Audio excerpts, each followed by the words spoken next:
Okay, it says we are live. Lauren, thanks for joining Hemp What You Hurd. This is episode 10 for our podcast. We took a little break. We were working on the 6th annual Kansas Hemp Conference last week, which I also know you joined and had great questions. Hope you enjoyed that.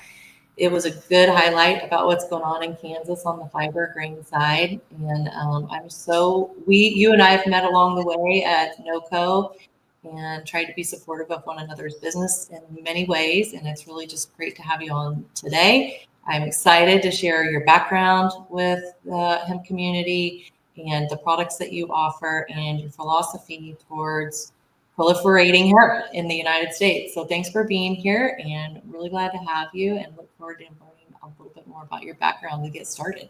Yeah, thanks so much, Sarah. I mean, you have been such a great supporter.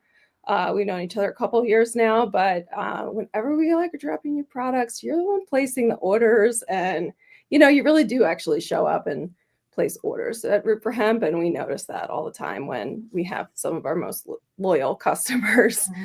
You have great products. Root for Hemp has great products. Let's just get that out there as many times as we can today. Yeah, I'm pretty proud of them all. Yeah.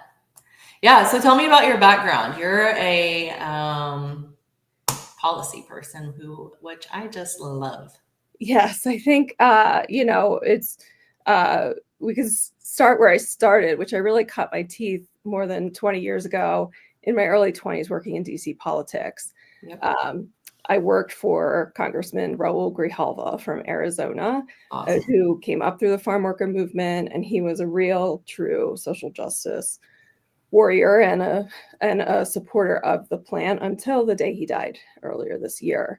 But his name might sound familiar because Adelita Grijalva is on the tip of everyone's tongue now because she is Raul's daughter and was just sworn into Congress after over 50 days of a delay.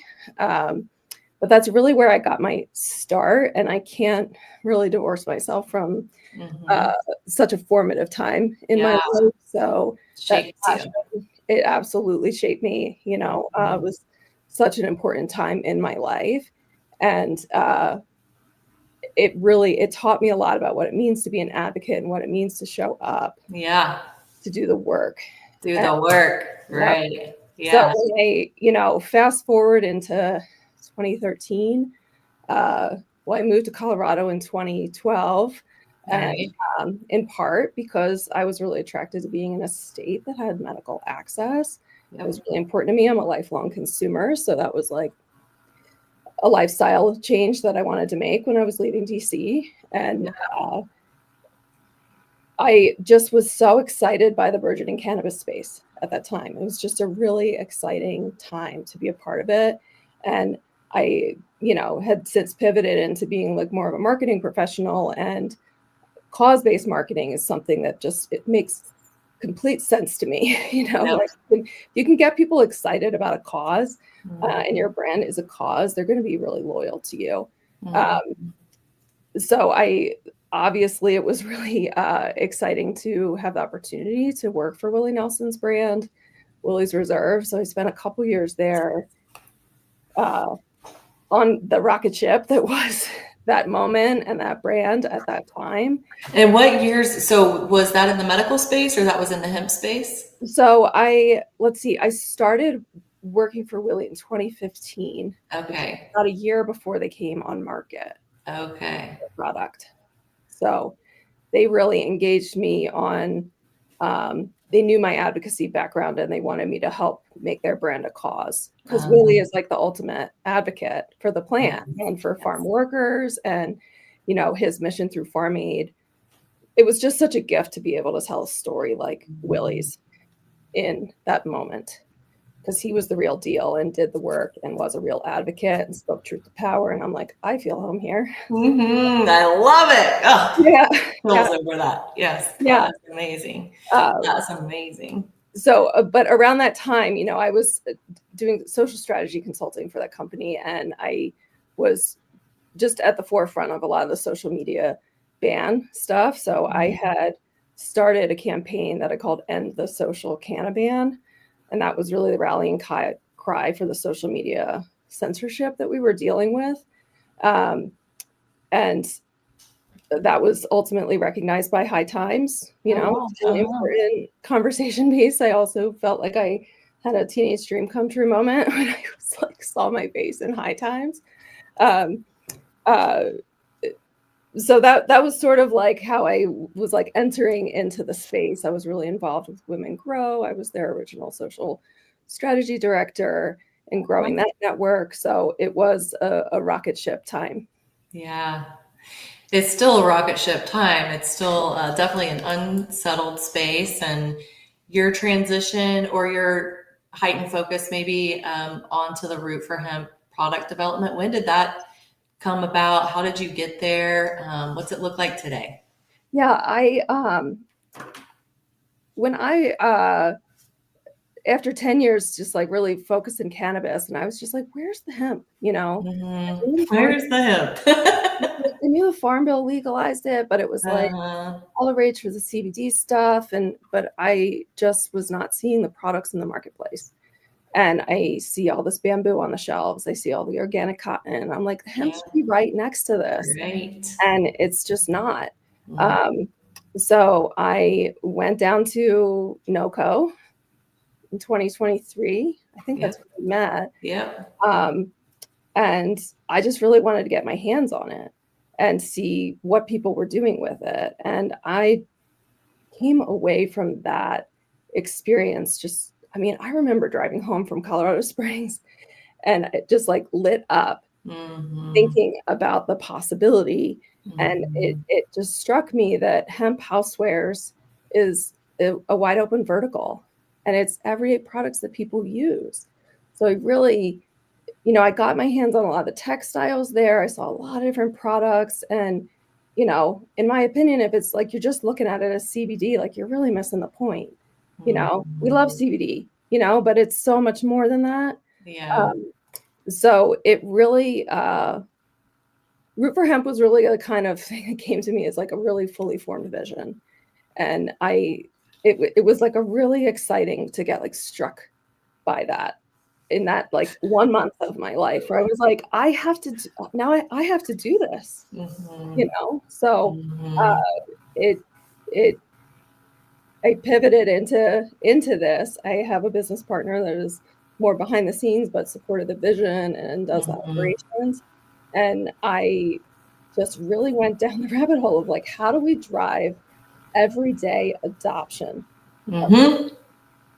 Everyday adoption. And, the first product that came to me was the napkin. Yeah, every day. This is like an everyday product. And it's not just an everyday product, but it's like you actually have like an intimate relationship. Right. It's on your hands. It's on your hands, face. It's on in your lap. Yeah. And on your table. Yeah, every single day. So that was sort of the cornerstone, that we launched with. But when we launched, which was like a little bit over a year ago, wow. My vision was we had to launch with variety. Because we didn't want to just be like, we have these napkins, right? We need to be able to say there's something for everyone here. So we got out the door with, we had a bunch of trains in motion. And it was kind of like over the course of a year, whatever we could get into inventory and made, those were the things that we were launching with. And then for last holiday season, we had 25 products. Wow. Yeah. So it's from garden twine to stationery products to bandanas and all kinds of stuff. We didn't want anyone to come to the website and feel like, because I spent during that time, I was on every hemp website out there. Ordered all the hemp stuff off the internet. And a lot of it was like, we sell this one product and our links are broken, And it's probably, still imported and just, not really maybe ethically sourced or manufactured. Yeah. Yeah. And it was all beige. Yeah, all beige for sure. Yeah. And I was just like, I know hemp can be more than that. Hemp can be like colorful product, and if we don't break out of this like beige, uninteresting look, it's really hard to drive widespread adoption. Oh, I want something, a little bit colorful, yeah.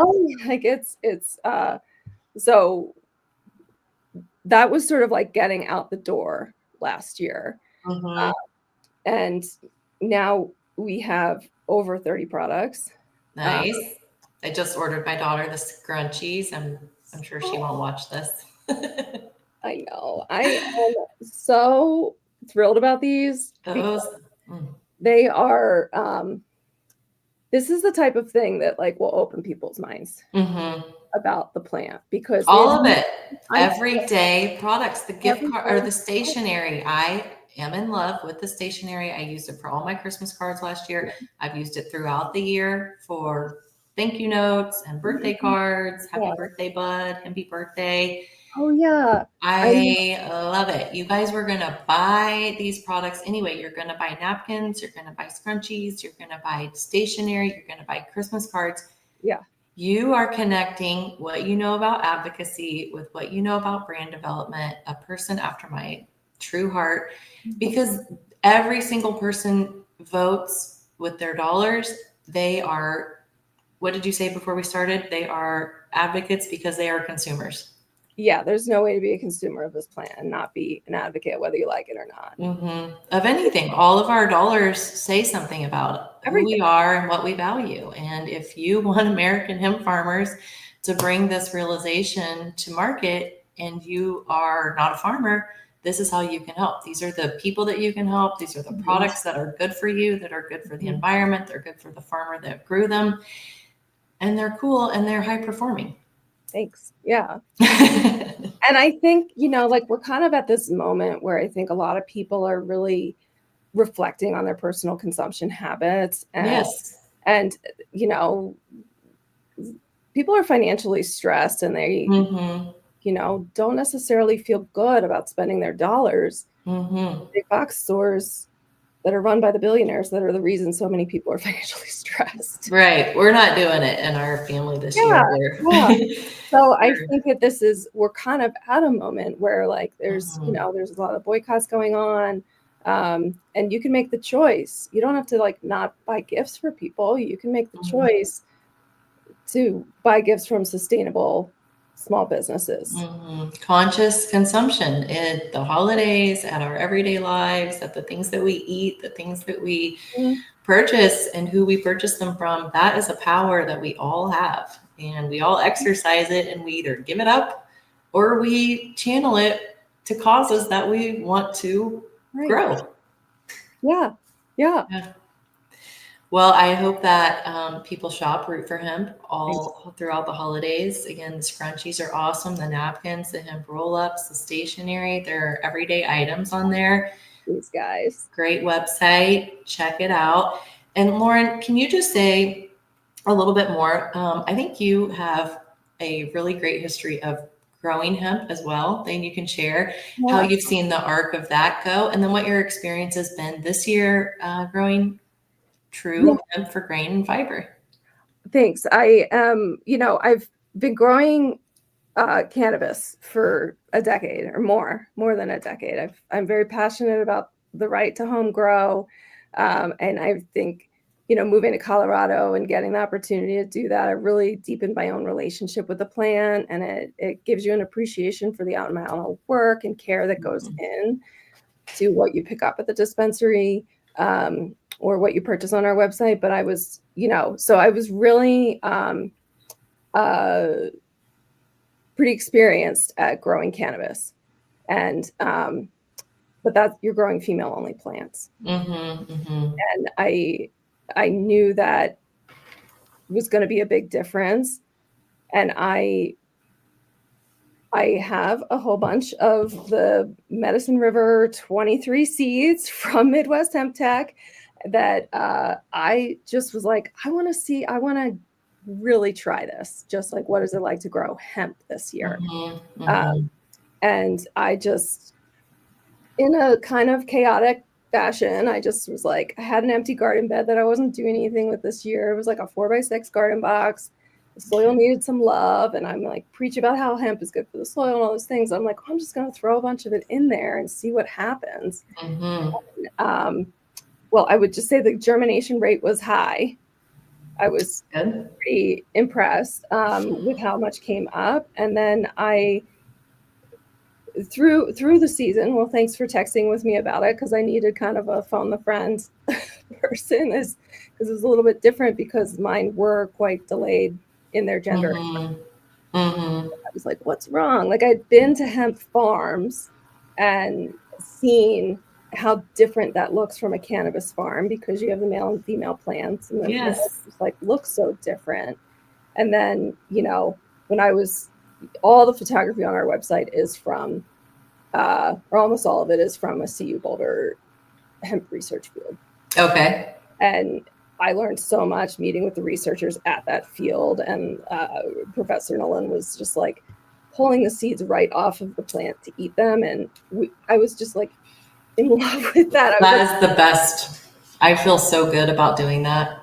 Yeah, it's just like little yard snacks that you can have. But I was like, wow, you can grow your own grain. And I knew that it was like a complete amino acid. And it was just something that I was like, okay, well, I can grow some grain and I can improve my soil. I didn't really have a plan beyond that, honestly. I was just landscaping. Yeah. And learning. Yeah. The purpose of this year was to observe. And I did have a little bit of a jump scare moment in October, because I was like, what am I going to, I'm looking at these like 50 or 60 plants and I'm like, what am I going to do with all of them? Because October, I'm usually here like trimming all my buds and doing all the clearing and doing all the stuff. And I didn't have I was like, okay, I need to actually do something with this. So that's where I was like, called you again, called a couple other friends. And now I'm on the path of, this is about half the harvest. So these were all the boys. Those are the males. That's awesome. So the females are still out there. For anybody that doesn't know, they kind of die off early after they pollinate. Yes. They their function is over and they don't produce grain. So, and they're usually a little bit skinnier. Sometimes they shoot up way taller at the beginning, but then they don't end up overall that much taller than the females. But but that was like when so the gender expression on my plot was like behind schedule, but then all of a sudden the boys went up, and they have these more elongated buds, and it just has a totally different look. And totally full of pollen and major attractor to bees. So that was like one of the most exciting things for me to see. Yeah. And because I am focused on supporting pollinators everywhere in my yard. I probably have like 10,000 square feet of sunflowers. And so I have like a ton of pollinator habitat on my property. And when I'm growing cannabis in the past, like none of it, the bees weren't really around it, there's no pollen on it, but they just were never really around it. And then this year, once those boys came up, I would go out there and I was just like, they were covered in bees, and they had those like big pockets of pollen on their legs, and they were just going bananas on it and shaping it. Oh yeah.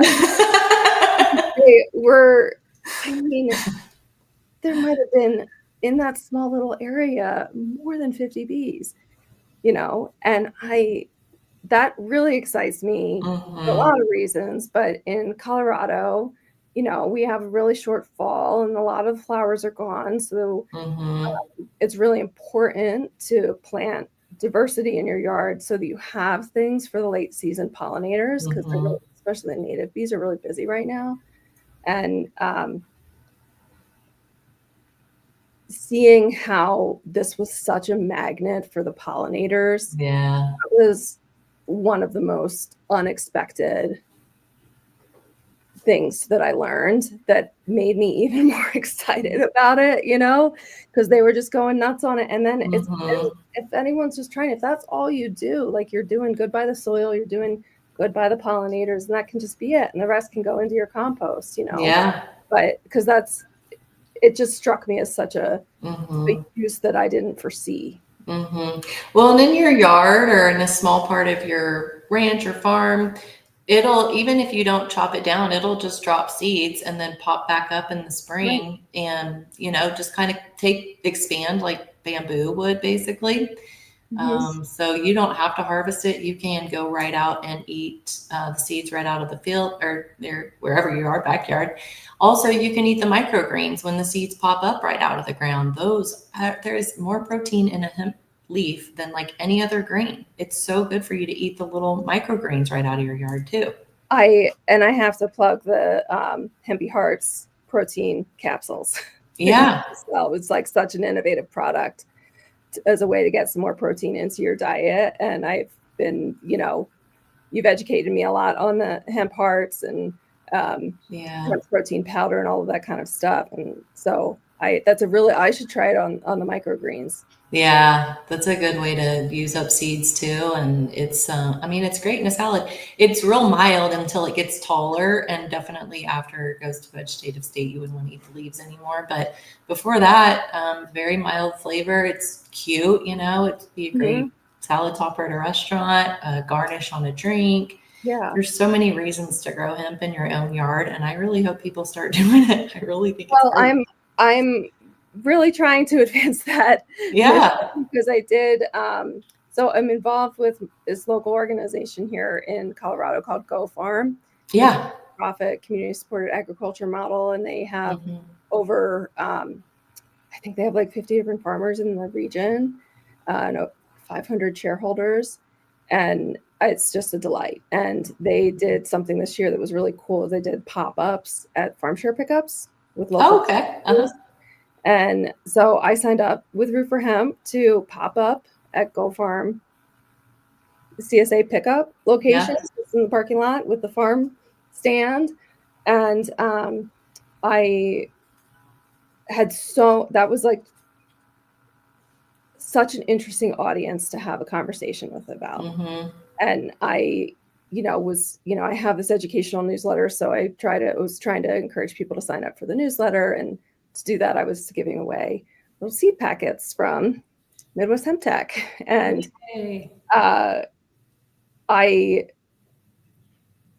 people were so excited to have it and to be able to grow it. And they're like, what are they going to do with it? And that was kind of what struck me. I was like, okay, I have to write this gardening series. I put 75 packets out here in the metro region, and these folks have signed up, and I need to lead the way for how to integrate this into your home garden. So it was a really fantastic talking point to have about the seeds. I wanted to share with you, I was kind of surprised that a lot of people don't know that hemp hearts are from the hemp seed. Yeah, I mean, they're just the inside, they're de-hulled, and they're I think the most popular part of the seed for people to eat or be familiar with. But yeah, we advocate for also just eating the whole crushed seed, because then you're getting the protein, the fiber, and a lot of other nutrients, manganese, iron, copper. And when you just have the heart. Now you do keep a lot of the oil in the heart too. And the hemp seed oil is another favorite thing, that I've just come to just drink it every day. And I love it. I think it's great for my skin and hair, joints, inflammation. And it's one more thing people can choose. Like, what are you going to buy? Olive oil? Well, I'm always amazed. Like, there's 500 olive oils at the grocery store, and there's 0 hemp seed oil. People go to the grocery store and ask, where's the hemp seed oil? Well, you can go to Hempy Hearts. Yes. I'm there. But we need them. We need them to put. I need them to put Hempy's Heart in the store. Yeah. And the only thing that I see in the store is Hemp Hearts. Yeah, that's the only thing, right? Yeah, and it's usually still imported from. The one I saw at Costco recently was Lithuania. Yeah. Okay. Yeah. Well, I had a couple other things here. If you have another minute or two, Oh, of course. I know it was reiterated at the event last week, the 6th annual Kansas Hemp Conference, but there are a lot of great women in hemp. Mhm. And I know your company try to put women at the center of the mission. And I think for many reasons, but one of them is because women make most of the household spending decisions. That And part. it, Yeah. right. So we're talking to women today who are Yeah. making their household spending decisions, who want to support women owned ag and women owned retail. And they have the capacity to do that. And you and me both, we have products that can swap in for stuff you were going to buy, are going to buy, and are good for you. Again, they're good for Mhm. the farmers that grow them. They're good for the people that are handling them. What have you seen move the needle in that direction? What click is it with consumers? Hemp is CBD and cannabinoids, but it's 9 million other things. I'm going to look for that with intention when I go to the store. How are we going to break that message mainstream? Well, I think the part of the problem there that we discovered in just like researching Google Ads is that people don't search for it. Oh, okay. So I think that people don't even know what hemp can be, you know. So we have these hemp napkins and hemp hankies, hemp scrunchies. Like people aren't even in the Google data. People don't even search for that stuff. Mm-hmm. So it's really being like a opening the mind of people but a lot of people are Googling bamboo. A lot of people are Mm-hmm. Googling organic cotton. So I think the conversations around other sustainable products or an entry into discussion about hemp should be a part of that portfolio. And in Mm-hmm. some ways is more sustainable. We love bamboo. Bamboo takes a lot of water. It's obviously not a Mm-hmm. solution in Colorado. So Right. Right. I think that so we've tried to make products that will open people's minds about what hemp can be, because Mm-hmm. we know that that kind of personal experience changes people's minds and behavior. So it's Yeah. we're selling these like the napkins, which we do like not whole 12 packs, but they've been like really pop. We sell them individually as hankies. Yeah. Beautiful. Clearance. This has been so popular. We've been kind of because we sell them individually for $5. Okay. And You that's like guys, your holiday table is calling for hemp this year. yeah, so you can like mix and match it all. So I think part of having it, hemp is also has a reputation for being expensive. And that's for a lot of reasons. We could go down a whole rabbit hole about the supply chain problems that Yeah. contribute to that. We're just not growing enough or making enough Mm-hmm. stuff Mm-hmm. out of hemp. The scale isn't there to bring a lot of the Mm-hmm. costs down, but we've Mm-hmm. been really focused on trying to create affordable products. Everything on our website's under $80. And half of it's 20 and under. And you just hit the nail on the head with the whole hemp supply chain is this: a little bit more production, a little bit more product innovation, a little bit more consumer demand. And it is up a little bit here, a little bit there. We need a tipping point where it is mainstream, widely accepted, high demand. And the Mm-hmm. best you and me can do is keep talking about it, Yeah. sharing our personal experiences, and looking for that pull. Looking for, oh my gosh, a lot of people actually want to buy a seed packet from you and plant hemp in their backyard. Mm-hmm. Yeah. A lot of people And then actually, if people have that experience, yeah, and then they're going to be excited to show their friends when they're over. I did yeah. not let anyone who came to my house this summer not. I'm like, you have to come look at the hemp. I'm like, I'm going to make you learn about it, and And eat it. eat it. And Mhm. so I do feel like we need like a catalytic level of interest, and I do think that hemp is on the tip of a lot of tongues right now. So Yes, and we haven't even gone there, yeah. but obviously with your background in policy, this is a moment, and I told you I just got off the phone earlier today with the Hemp Farmers Association, HIFA, and talking about what we can do to raise the story, to raise the narrative on the ban that has passed last week. Crazy. Yeah. Last week, as part of the government reopening, and it's going to completely outlaw all hemp cannabinoid products. And it really, I feel, will probably have at least a near term, immediately negative effect on our business. It shouldn't. We should be able to proceed with hemp grain and fiber products long term. But anytime you have the words hemp and ban in a headline, it's not good for my business. It's not good for any business, really. And yeah, I'm excited to hear that the direction there, it sounded like the charge was to extend to 2027 the proposed ban, to give more time to make smart policy. And people in this industry have been asking for that. They have been spending their own money advocating for that and lobbying for that and getting ignored for a really long time. And then this ban, just went like way too far on the other side. Right. I think the year, we have some time to make adjustments and be reasonable, and probably that's what can happen. But a year is not very much time. 2 years is probably better. We need people in the hemp space, no matter whether that is a consumer, a farmer, anywhere in between, to let their elected representatives know that they're not in favor of this, that this is not sensible legislation. It's way off track, and we can do better. So I know you just wrote a blog about this, and I would encourage people to head over to Root for Hemp and check it out. And the title is Hemp Was Gutted by Congress, and you should be furious. Yep. Congress just nuked hemp.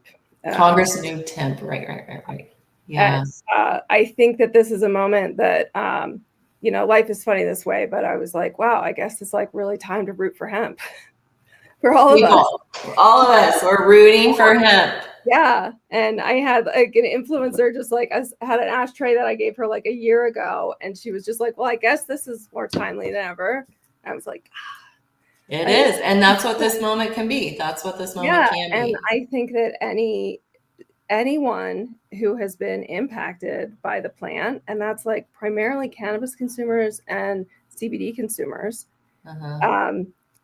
this you actually have to, like I said earlier, that you can't be a consumer and not be an advocate, because they just voted to axe our healthcare and now they're taking away our CBD. Are you kidding me? What? This is awful. This is catastrophic. And I have had a lot of people reach out to me asking me how it's going to affect our business, and I was like, well, it's not. It explicitly carves out industrial hemp, but I think it's such a blow to the industry that it's just going to really slow down our progress. It's already we're hard having momentum, and when we sell napkins and we still have struggles with banking. Exactly. It's like exactly. I still at least once a month get some kind of your products being restricted on Amazon. I mean, it never ends. The friction is everywhere. And I understand because of that, there is a need to bifurcate the industry and have rules on end use products that are different. But that doesn't really have to, I just don't know how is anyone going to make any investments over the next 2 years while this gets sorted out? They're not. And so progress is stopping, just like you said. Right. So and it's like, it would be great if we could delay it an extra year to adapt, but it's the thing that's crazy about a 1-year implementation. Like, you're probably already making your plans about what seeds are going to go in a couple months. So it's now. Yeah. So I think, I do think that there's an opportunity for a lot of people that are growing for CBD to pivot into industrial hemp. Yeah. And that's like a near-term solution, but I also think we shouldn't be producing less CBD. It's a really problematic move, so I think that it's a big frustration of mine is how much of, obviously big alcohol was a big contributor to this happening, but this was bad blood in the cannabis and hemp space. And cannabis producers that really contributed to this sledgehammer approach. And so that was a bit of what I wrote about in the piece on our website, because I think that when we're divided, we are not making progress. Mm-hmm. We're dividing our power, and then the powers that be want us to be divided. But it feels like the hemp or the cannabis space, in a lot of ways, is on its knees. It's been like excessively taxed, overregulated. Um, it's it's a struggle bus in that industry, and the irony is a lot of them are pivoting or expanding into hemp as a Mm-hmm. lifeline to make their businesses more sustainable. But then some other hemp or cannabis companies advocated bringing more pain onto hemp to match the pain that they have to deal with. Mm-hmm. And I'm just like, this is not a sustainable strategy No, there's a better way than that. to be unified here. Because the thing that drives me nuts, and I preach about all the time, is this is the same damn plant. Mm-hmm. It's not actually a different plant. This is like an artificial legal distinction. And they've put us into these silos and reduced our collective power. Mm-hmm. Mm-hmm. Well, parting thoughts. I feel like those are some pretty good ones. Those are some pretty, very timely on what's going on currently with him, but also just a lot of positivity. I think to wrap it up, that when there's challenges like this, good people, which there are a lot of them in hemp, will come and meet the moment and rise to the challenge and put forth effort. And that's what I see a lot of people doing right now. And I know on that call I was on, they said that this issue was number 2 in congressional offices this week. Oh my gosh, I don't know why my screen did it just turn purple. Yes. That means it's time to go. It's tired. It's Friday at 5:04. It's like, you're done, girl. But they are hearing from people about hemp, and so Yeah. and just encourage people to be out there, Yeah. And getting back to where we started, like when I started out working on Capitol Hill, I was one of those people who's answered the call. Yeah. Constituents. And when a lot of people are calling about something, it's like, no, in the office, you can't help but feel it. You're taking up staff time to make them think about this. And so on that blog that I wrote, the Congress just nuked hemp, here's why you should be furious. I do have information about how to find your Congress member's phone number and a very brief and very easy script that you can use to make those calls. It is super easy. And this is like, we're at a crossroads, but I think that this potentially catastrophic event, the silver lining is it could be a catalytic force to unite the hemp and cannabis spaces. So that's what I hope comes of this. And you can't really be in this space and not be hopeful. You like have opt into the delusion, this could work. And I think that it's in our hands right now. So I'm here to be a resource to people in making that, if you take CBD gummies, you use a topical, your mom does, or your dog does, like, call Congress. That's what you can do. You can actually call them. And like you said, it's coming back to you that's like the second top issue that they're hearing about from their constituents right now.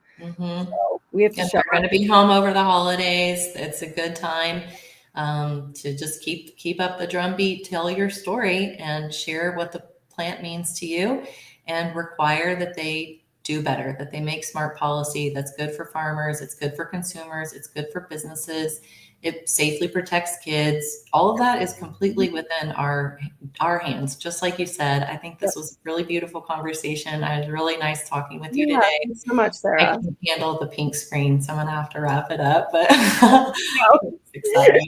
Cut this part out. Thank you, Lauren. I hope you have a wonderful Thanks so much. Yeah, just remember to root for hemp, shop hemp, advocate for hemp, get on the hemp bus, and check out rootforhemp.com for holiday gifts that are good for you, good for the people that made them, good for the farmers that grew the hemp in the United States. And a great conversation starter for the holiday table.